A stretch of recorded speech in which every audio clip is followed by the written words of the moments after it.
you're doing your thing and working with your students, and you hear screaming and gunfire somewhere outside of your classroom. Um, with this bill, it gives you the ability to go on the offensive and not just continue with a defensive posture, which is an option too, right? It's options based. There's nothing in the law that says you have to do this or you have to do that. But you are now going to go on the offensive. What training, you as the math teacher, do you have to exit that classroom safely, first of all? So getting into the principles of tactics. I've spent the last 14 years as a member of the Ada Metro SWAT team, currently a team commander, so tactics is huge to me. But looking at the enhanced concealed carry and what the requirements are, and us talking about this scenario, you are now going to exit that classroom to eliminate that threat to reduce the loss of life.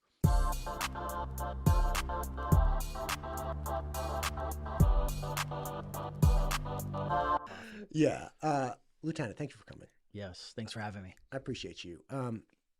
We've been talking about a lot of different things, but one of the big things that you came today to talk about is Bill 415. This is a complex bill. It is a complex issue. When you're dealing with individuals, adults, there are few things, if any, that are more important than their kids, and there are few things with their kids that are more important than safety. In fact, I'd say it's probably the most important thing for every parent, just full stop. This bill aims to protect more kids, right? That's the intended value here. Let's give teachers and educators, volunteers, bus drivers greater capacity to protect themselves and children should the worst happen, right? A school shooting. And again, school shootings or public shootings in general, not super common. I think you mentioned a little while ago, it was about 500 in the last 24, 25 years, plus or minus. 540 to be exact. Okay. No plus or minus. 540. And the bottom line is, even though they're very infrequent, they are incredibly impactful. So the bill aims to add a layer of protection, but it also, in the way it's written so far, has a layer of risk that's also added. So we have to tolerate a risk and a danger to add more safety, which is what makes this such a complex bill. What are the issues with 415? So we'll start off with the training piece, which we were kind of talking before we got going. Let's start with the training piece. Obviously, there's a piece of the liability, which I definitely want to cover as well. But the training piece, there is no training piece in the bill. And that's a hard pill to swallow as a first responder, where we spend so much time training.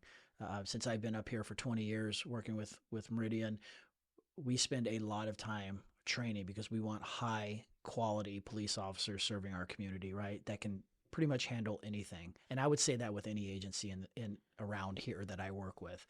So the training piece, currently there's nothing. You have the enhanced CCW, you're good to go, right? And that is essentially an 8-hour course. You fire some rounds, handle the firearm appropriately. But beyond that, it's not like, okay, you're in a room, there's a door, you can't see outside the door, you hear this, you hear that. Like, there's no situational awareness, situational training, or anything. Yeah, there's nothing. So let's run a little scenario here, if you don't mind. So we are at one of our local middle schools. The probability of an elementary school active threat is extremely small. I'm talking a couple of percent chance, mostly occurring in their middle school and high school. So we'll just go high school. And a couple percent chance doesn't mean at any given day you have a 2% chance of something coming in. It's of the astronomically low frequency of an open shooter. And then reduce that further from like concerts and open spaces and churches, reduce that further down to schools, reduce that further from schools down to just elementary schools. It's a tiny fraction. Tiny fraction. So we're at the scenario where you're an English teacher. You kind of talked about English and math. Yeah. We're going to go math because that's your jam. Come on now. So you're a math teacher. You're doing your thing and working with your students, and you hear screaming and gunfire somewhere outside of your classroom. With this bill, it gives you the ability to go on the offensive and not just continue with a defensive posture, which is an option too, right? It's options based. There's nothing in the law that says you have to do this or you have to do that. But you are now going to go on the offensive. What training, you as the math teacher, do you have to exit that classroom safely, first of all? So getting into the principles of tactics. I've spent the last 14 years as a member of the Ada Metro SWAT team, currently a team commander, so tactics is huge to me. But looking at the enhanced concealed carry and what the requirements are, and us talking about this scenario, you are now going to exit that classroom to eliminate that threat to reduce the loss of life. So you've got to be able to do that safely. Have you spent the time working on drawing from your daily wear? Are you good with clearing your corners before you go out into a hallway and not become another victim? As you're moving down the hallway and trying to locate where this threat is, because sound carries and it moves, and kids are running by you, or there's kids that have already been shot who are laying there bleeding out. And so the mental side of it, I'm painting a truthful picture here, right? I know. I'm getting real on you. So the thing is you're moving down the hallway and here's the threat. You are now, you're not required to, right?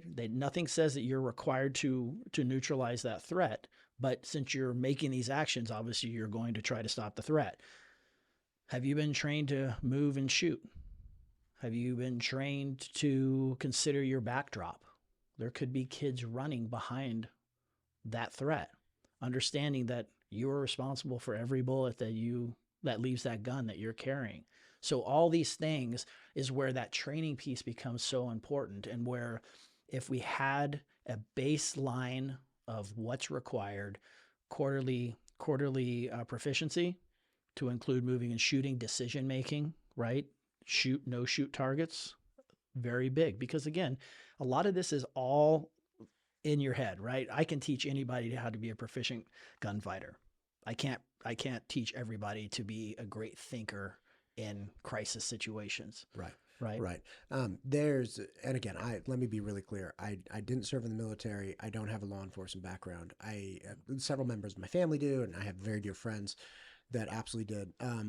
One of the biggest issues, it's my understanding, is one reason you go into a building with a single point of entry is because, say you have a building that's a square, right? And somebody enters from this side and somebody enters from this side, and their guns are oscillating like this, scoping out the area. If one of them opens fire and it's in this direction, well, then you're firing directly across the building, go through walls. So if you just imagine a standard school hallway corridor, if you have doors opposite each other, opposing doors, there you go, and you have people with firearms pointed at that door because they're like, hey, point at the door, anybody opens the door, shoot the door, right? Well, what happens if you start unloading and there's somebody literally across the hall on the other side of the just door? Bullets are not going to stop at the door, right? Depending on what you have, but most likely bullets are going to go through. So you could literally be firing across, if you weren't on the ground, firing up, like you could be firing across in any angle that has other people on the other side of these walls that you just can't see. Like that's a real scenario, right? Absolutely. We call it, situations like this, high liability, low frequency. The probability of even a police officer ever having to fire their weapon in the line of duty is actually still rather small. But again, back to the school and the training piece is,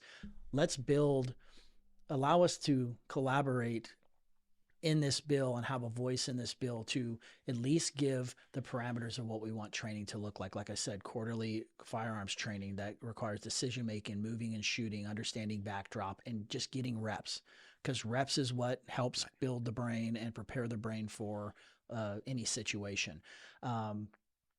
CRACE training, which is through alert, civilian response to active shooter events. It's a class that we teach around the valley to citizens, churches, you name it, we teach it to whatever group is interested. But it really works on mindset and understanding how the body reacts during crisis or any type of thing where your heart rate is extremely elevated. So there is some classroom stuff, but the range stuff is very important. There's been a lot of talk. I work closely with IDASRO, the Idaho Association of SROs. as well as the State Board of Education and other groups. And we're constantly having these conversations because ultimately, we want to work with our legislators and produce sound public policy. That is the goal, and make sure that if it is ultimately approved and it is disseminated across the great state of Idaho, that everybody understands what the rules are and what the expectations are more than anything. I will add to that piece is we still haven't figured out how we're going to fund it. So there's the funding arm of it. So and when you say fund it, you're talking about how are we going to fund training? How are we going to fund these things? Because as the bill's written, it's kind of like, hey, Second Amendment, you go do you. Right? So there's, I think, very little or zero fiscal impact to the actual bill. But again, and that makes the bill more palatable to a lot of people. They're like, well, it doesn't cost any money. We don't have to do anything. But then on the flip side of it with law enforcement, like, okay, but we establish funding for training and pick up the bill because the training's the right thing to do. Chief Besterchia, when I had him in, was really emphasizing like, look, we spend money on training like crazy.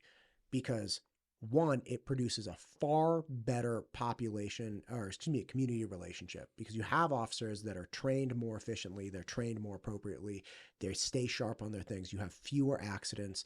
And he said overwhelmingly when money's tight, the first thing to go is training. That is correct. When the first thing to go is training, you're going to have a much higher probability of way less favorable outcomes over the long run. And once that community trust is damaged, it's all over. But yeah, he's spot on. And I agree with him 110%. But again, even with educators, right? They've got a lot on their plate, especially in today's time. Teachers, just like law enforcement, are expected to do more and more inside of the classroom beyond just curriculum, right? Curriculum development or teaching the curriculum. Now we're going to add this in. And again, pro Second Amendment, like I said before, to me, this is not a Second Amendment issue. This is not a Republican Democrat issue. This is how can we produce sound public policy that works in a school environment that allows everybody to be as safe as they possibly can now that we're introducing more guns into schools. So that training piece is super critical, that we figure out and come up with a sound training program that is going to help those teachers who choose, or bus drivers or custodians, whoever, right. School official, that not only does the school district know, okay, look, we've provided them sound training, but it's only going to make them better too and more confident if they do in fact have to act. Right. So, which would be terrible all around. But right. In the event that you need your seatbelt, you really want to know that your seatbelt works. You have confidence in it. You've provided, I was talking to somebody about, kids driving yesterday. It's like 16-year-olds and 5,000-pound steel missiles going 75 miles an hour down the freeway. And you listen to the bad music. You couldn't come up with a more accepted high-risk event than that. Like literally, and it's filled with explosive liquid. Like right. That's let me just paint you a picture of a Suburban going down. Like that's really it. And we tolerate that as a society. We absorb that risk because we have rigorous training programs with permit programs and then licensing programs. And yeah, they could be more rigorous. Like, don't get me wrong. Like kids still get in accidents 100%. But if you think of the risk involved, like you're going 70 miles an hour down a freeway, like you can't even move fast. Like you can't change direction. Like you'll flip over. Right. So again, we tolerate risk. You were saying more, having more guns on scene because SROs are obviously armed. Police officers are obviously armed. There is a line of thought saying like, hey, look, it's not guns on campus. It's who's holding the guns. And I think it's actually, the more I've spoken with people about this, I actually don't think it's an aversion to teachers having guns. I think it's the idea that the teachers represent untrained people with guns. So it's like, okay, but what if you had a teacher that was deputized, right? Like had gone through whatever the process would have to be. It's like, oh, well, that would be okay. It's not that they're teachers. It's that people are worried about their capacity to execute in a high risk situation effectively and safely. That's ultimately what I think it comes down to with people's anxiety. Yeah. And I think you're spot on, absolutely spot on. But again, it's the same thing. Do we want to put a police officer out there without adequate training and expect them to be successful in their job function? Right. Because again, Yes, we are going to the bad things when everybody else is going away from it, right? But still, even with a teacher, the thing is I want them to know that they have a quality training that builds their confidence to be able to make quality decisions if they and choose have to act in one of these situations. Because even for law enforcement, I know people who have been in mass casualty related incidences that I've talked to personally and really tried to understand what they were thinking and having to process. It's heavy, right? Because at the end of the day, me and you are just Right. people. Right. And we all have fears, we all have anxiety, depending on what is presented to us. But the training piece is what helps us get over that hump, right? Ongoing training helps us get through that to be able to be effective in our jobs. And still, sometimes we fall short, Right. right? Right. Um, you talked about liability. Okay. And liability is a really tricky thing because the bill is written to say, hey, look, the school is not liable. Say you're a math teacher or I'm the math teacher. I exit my classroom, I engage, or say even I'm in my classroom and I engage through the door, something of that nature. They were saying the school will not be held liable. Right. And it's the same thing as in a park, right? Like I'm in a park, somebody opens fire, I return fire. The city is not responsible for me as a citizen defending myself and defending other people. But there's a question about, okay, would the individual be responsible? Because if I'm in a park and I open fire, even in defense, every bullet that goes down range, I own that bullet. Like that bullet goes through a car or goes through someone else. Like that's a problem for me. That was my bullet that I fired. It seems that there's a little ambiguity in the bill as far as what the liability for the actual individual teacher would be.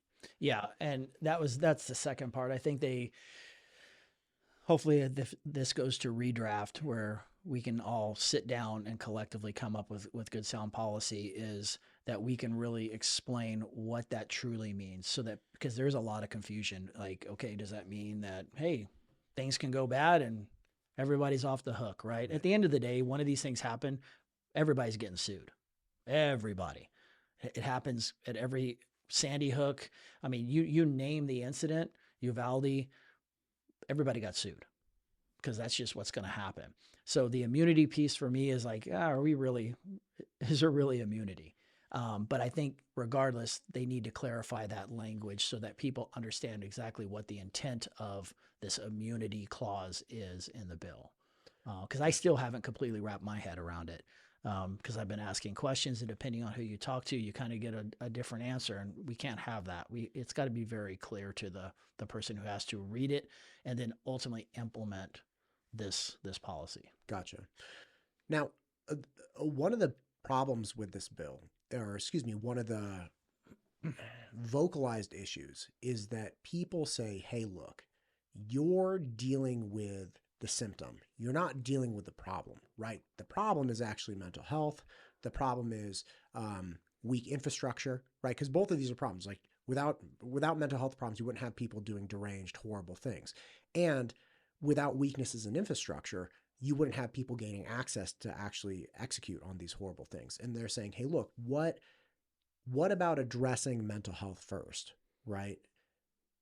What do you think about that? Oh, I got a lot for you. Oh, I can't wait, baby. Here we go. Great question. So when it comes to preparedness and response, talking from inside the school as well as us on the outside of the school per se, Sure. we've come a long way since Columbine. We everything changed when after Columbine. Everything. How law enforcement responded, how we were being trained, how schools were responding to emergencies inside of schools of active threats, and we've come full circle. I mean, things are drastically better. Um, but let's not forget that Idaho, one of the few frontier states left in the great United States of America, is very different once you leave the valley. Once you leave the Treasure Valley, or you leave eastern Idaho, or even maybe up north in the Coeur d'Alene area, the three hubs, right? Most of Idaho is rural, right? And resources are limited. Law enforcement responses are extended. So Idaho looks different an hour from here than it does here. So I'm speaking a lot about what's here because this is where I work, but I work throughout the state of Idaho with law enforcement and schools. So I have a broader perspective on it. But getting back to what you're saying, the preparedness and response, I think we've come a long way. The training that we provide to students and teachers and administrators is very options based, right? Where you're at that moment when it happens, we're giving you the tools and resources and the training to understand what your options are, and we expect you to make decisions, right? So talking about, evacuations, stepping back a minute, a number of years ago in 2018, we developed the Idaho Standard Command Responses for Schools. A group of us brought in educators, first responders, school safety experts from around the state, and developed school safety protocols that worked for Idaho youth. Because Idaho is different than California or Wisconsin or New York, right? We took best practices that are already being used around the state, and we developed 4 command responses: evacuation, reverse evacuation, hall check, and lockdown, that could be understood in a school setting and could be trained ongoing, because the lockdown drills take some time, but the hall check, reverse evacuation, and a normal evacuation can be done more frequently, right? So people are getting reps, kids are getting reps, but really teaching all those inside of a school on how to respond and ultimately buy time and be safer, because buying time is critical, because we're going to get there. So we've done a lot of great things. When we talk about the buildings themselves, right? That's come a long ways for the valley. Some other parts of the state literally have schools that are falling apart, and the governor is addressing that with funding to rebuild or improve schools for kids to be able to go and learn, right? Public education is important. It's hard to do everything you want to do when you have to be in the black. If Idaho, just as a state, decided like, hey, let's just borrow the shit out of it. Let's pass bonds. Let's just borrow. Yeah, we could do a lot of things, but when you have fiscal responsibility, things take time, and it's a little bit more difficult to hit all of the items. Yeah, but the safety of schools. I mean, you're seeing controlled access. All of West Ada schools controlled access. You're seeing technology being used to protect glass, right? To make it harder to penetrate glass, not ballistic glass, but because ballistic glass, you're broke after the first pane of glass that you install, because it's so expensive. But there's other technology out there that's being used to slow down a threat from entering a school, right? The preparedness piece I talked about, the training piece, fencing, lighting, cameras, like all these things we're already doing. But when you get to the prevention piece, is where your question lied. That is where the work needs to be done. Training students and educators on pre-threat behavior indicators is critical, because I read after action report after action report of these types of incidences, and all the same red flags are there. Uvalde, prime, that shooter was the exact same indicators as a Sandy Hook. And you look and you're like, why do we keep missing it? What are these things? I've never read an after action report. What are the things that they're like, oh, yeah, there it was. We knew the earthquake was coming 100%. So after action report is basically an investigation post incident. Sure. That they really dive deep into how did this happen? What did we miss? But the pre-threat indicators is really behavior-based, action-based. And there's a whole list of them that are able to be taught and to educate kids. Because again, majority of the time, these shooters, another student knew about it, another community member knew about it, and nothing was ever said, because a lot of times they didn't have the training. They're like, oh, he's probably just having a bad day, right? That's not the case. So being able to work on our prevention piece to educate students and educate teachers on things to look for, right? It's never just one thing. It's a multitude of things to be able to look like, hey, we need to get involved in this kid's life and figure out what's going on, because it's not going in the right direction, right? So knowledge is power, right? We have to educate people to be able to know what to look for in the first place. Behavioral threat assessments, huge thing that is being talked about through the legislation this year. But that's a huge piece of, if we have a student who's showing a bad behavior, that we have a process in place, a standardized process to go through, getting counselors and teachers involved and law enforcement involved to figure out what is going on with this kid and how can we help get them back on track through an actual process. So the education piece, the violence prevention piece, the behavioral threat assessments, those are huge pieces that we need to be doing on the front end, because if we do those things, I truly believe, and the data shows that we can stop some of these things from happening before they happen.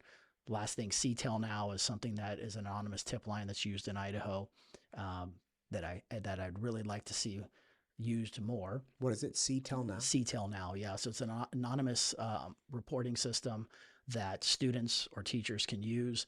They can call in anonymously and say, hey, my buddy Johnny, he was just on Snap and he was talking about taking his dad's gun and he wants to hurt somebody, or maybe hurt himself, right? There's self-harm and then harming of others. And that's where the mental health piece comes in.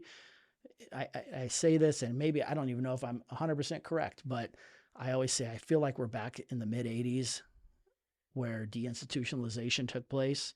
I feel like we've come full circle and we're there again right now. The mental health crisis that we're dealing with, and especially in young people, Idaho has a very high youth suicide rate, which is extremely alarming. As a dad of two high school age kids who have lost friends, that is a big piece of it too. So I think this prevention work, which includes the mental wellness piece, learning how to deal with adversity, which I think some younger populations are challenged with on how to work through when things don't go good. Right. And that, by the way, that's not even on them. Like if your 10-year-old isn't resilient or is like categorically incapable of dealing with adversity, it's like that's the village problem. It's not the kid problem. I love the village approach. I'm a big believer, right? It's community, and the community involves parents, neighbors, teachers, everybody.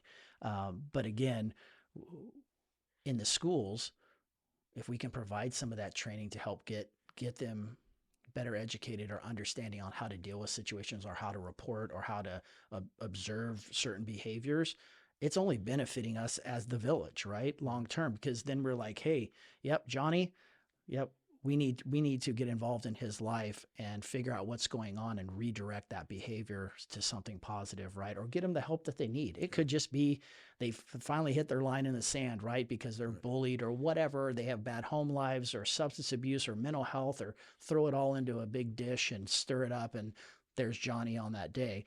But if we don't know about it, or nobody knows what to look for or where to go to tell somebody, i.e. CTEL Now, or being confident to go and talk to a trusted adult, then Johnny's going to ultimately probably be able to execute what they're going to execute at some point in time. So that prevention piece is something we're really missing. And I personally think in 415, why can't we add that in? Why can't, outside of making sure that our armed teachers are well trained, why can't we bridge in additional training? And again, we get back to being fiscally responsible. I get it, but Idaho has been very smart financially for a long time, and there is a lot of money available that's been sitting there for all types of things, roadways and schools and this, that, and the other.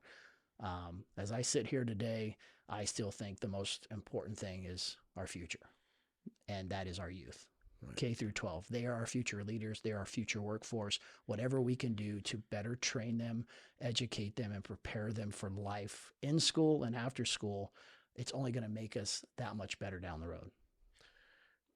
I really agree with that sentiment, which is, look, the investment in youth. And my brother, I used to really think higher education was fantastic.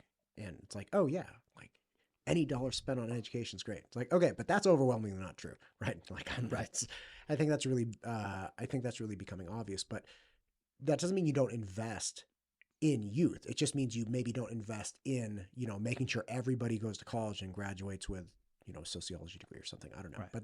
But again, like the launch program and things like that, I think are fantastic. Again, because we want the most capable, competent youth coming out of our parenting, coming out of our communities that are going to support us, even when we get into our older ages, and they're going to have to turn around and get after it with their own kids. But as you're going through all this, I was speaking with somebody this morning. I keep coming back to the idea. It's like, dude, are we asking just too much from our schools? Like, think about what we're doing now. Hey, look, we want to have some degree of, consistent armed force on campus. And it's probably going to be teachers because we can't afford SROs and guards. Okay. So we want that. We also have to have them go through this training. And by the way, we also really want them to go through, essentially TSA pre-check stuff to like identify characteristics and all of these problems that they could look for and deal with mental health. We want them to take into account bullying and these problems, social problems that lead to larger problems. By the way, make sure they pass all their math tests. Like, do all of these things. Do you think that there's a point when we just have like task saturation? And it's like, look, you can't ask much more from the school system and its employees in its current iteration, right? Like in the way we currently have it structured, the number of employees, what we want from them. Look, I'll tell you what, we decrease our standards for education. We could liberate a lot of time for our teachers. If you want fewer kids graduating, if you want the kids graduating with lower skill sets, yeah, hey, we'll recapture 30% of the teacher's time, and then we can have them focus on whatever kind of security program you want. But we want it all. I want the most secure school. I want the most successful school. I want the most, preventative work. I want all of these things, and almost nobody wants to pass a school bond. Like, we want all of the stuff and we want it for free. Well, major majority, you could have that conversation of what it takes to actually pass something like that in the state of Idaho. But you're right. I think about that. My stepmom is a retired English teacher. I've talked to her about a lot of these things. And by the way, I want to make the point clear. I'm not poo-pooing on anyone who doesn't like a school bond. Like, I think there are lots of reasons to be hyper cautious about the people that can go directly into your pocket with your property tax. Like, that's a real thing. But again, we as the community are asking more and more and more of our schools. And it's like, at some point, is there going to be a straw that breaks the back? Yeah. And it's the same with law enforcement that we see. Since I started this journey 23 years ago, the expectation of what we're capable of doing has gone through the roof. We got to be not only the protector, but we got to be the social worker. We got to be the parent. We've got to be a paramedic. We've got to have the skills to also save those lives who we've potentially...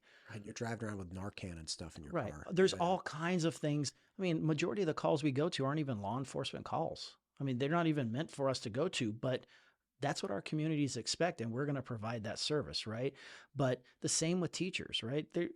I still get upset that I'm like, why hasn't the teacher entered these grades? Like, this is going to dictate whether my daughter gets to go do the things she wants to this weekend if I see that she's performing in school, or my son. And you're right. I think task saturation is legit. It is a real thing that is very stressful on public service in general, teachers, anything, right? I mean, I know so many teachers who are in there for free on their weekends, trying to keep up, trying to do the right thing because they care about wanting to educate our youth. So I don't know any way around it. We're dealing with things that I never dealt with as a kid. I never had to worry about an active threat coming on campus and shooting up the campus, or people over. I mean, there was drugs obviously in high school, but like, I wasn't dealing with people overdosing on campus, or like crazy stuff that in today's time, that is their reality. That's what they're dealing with all the time. But at the end of the day, we have to keep our kids safe. But when we're talking about 415 and those who want to carry, let law enforcement be that conduit to help provide that training to make sure that they're prepared, to take some of the burden off of school districts and building administrators and stuff of trying to figure out how are we supposed to do this.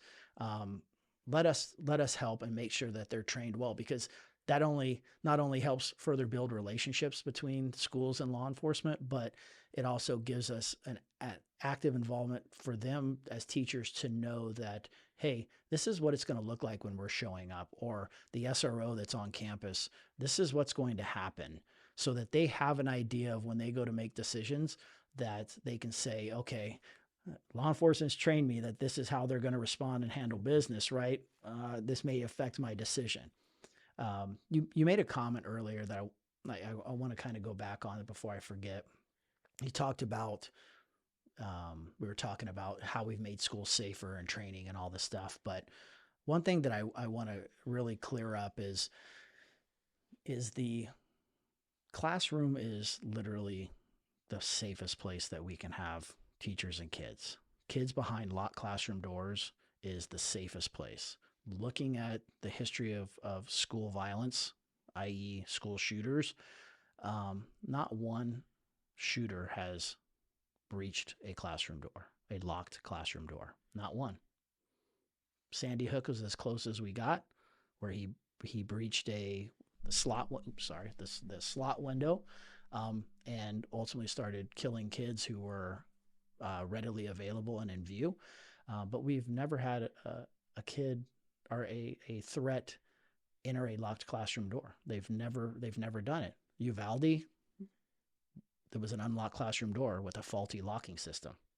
It is ultimately why that shooter got into that classroom. So I just want to throw that out there, because I think there's a lot of misinformation that's gone out about the school shooters and why they happen or how they happen or any of that kind of stuff. And I just want your viewership to kind of know that there's been a lot of great things that have taken place into keeping our kids safe. And again, since Columbine, we've come full circle, and it's better than it's ever been. 415 has the potentially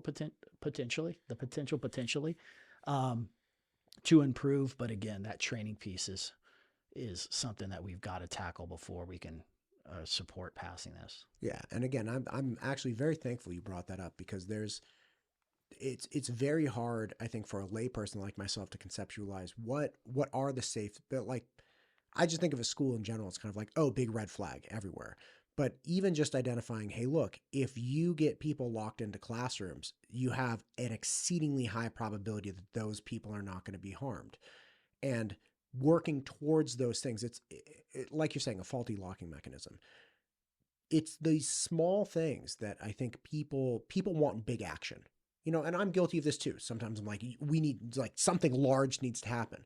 But when you break down statistics and you're like, okay, look, if this is the point that they can't pass, we just need to get to this point as quickly as possible. If it's a locked door with an effective locking mechanism, we just need to get everybody behind locked doors with locking mechanisms. So you go around and you fix the locks, and then a dum-dum like me is like, no, more needs to happen. It's like, no, actually, it's going to be impossible for you to get past this. So it's not that we need to create, wrought iron fences. It's not that we need razor wire. It's that we need effective, you were talking about reverse evacuation, right? I presume that's something like people are at recess or people are out, and instead of running out of the building, they run into the building, because each of those classrooms are effectively bunkers. And once they gain protection from those walls and that door, then they're like, okay, we're safe here. That's exactly right. Hence reverse evacuation. Look at that. Right? I picked that up all by myself. Did you review our material before you looked at it? I pick up fast, man. And it's true. It's again, there's a lot of misinformation that leads to decision making, and we have to I like looking at data. Right. Data drives a lot of the way I think, because I like to look at, okay, what really happened? Right. Let's get through all the minutia. I want to see what really happened, because ultimately I want to use that information to make our schools that much safer, right? I want to implement new things and keep evolving school safety in general, because that's, we take what happens elsewhere and we continue to evolve and improve our school safety in Idaho. Right. Well, listen to me. I've had you here for a while, chatting off air and on air. I really appreciate you. Is there anything we've missed or that you want to add kind of about this topic? No, I think overall the intent is right. Everybody wants to keep our kids safe in school. They want the safest environment for kids to be in, so they can effectively learn and become great people in society, whatever they choose to do. We just need to collectively work together and get there to make this make this bill work, but also to continue to improve school safety as a whole. That's my big thing. Gotcha. Thank you for what you're doing for the community, and thank you for coming in and talking. Again, you brought up things that no one else that I've spoken with yet has touched on, and I really do hope that there's something that can happen to continue improving, drawing on as many people involved in this as possible to make this the most robust bill and have Idaho continue leading the country in a lot of areas. Like, I think this is the best place to live, hands down, in the entire United States. And there are aspects of it that people continue to want to be improving. And it seems that the thing that made it great is that people were coming together. We had a real diverse background as far as even politics, like in the Eagle area, right? You have Democrats, you have Republicans, you have people that are mixing all these things, and that produces a city that everybody wants to move to, which is great. And again, I think the state of Idaho is very similar. So again, thank you for your part in that, and hopefully we can make something work here. Absolutely. Thank you for your time. Appreciate it. This podcast is brought to you by MTU Studios. If you're looking to start a podcast or need content for your business or personal use, content of any type, please reach out to MTU Studios, mtustudios.com. We'd love to help.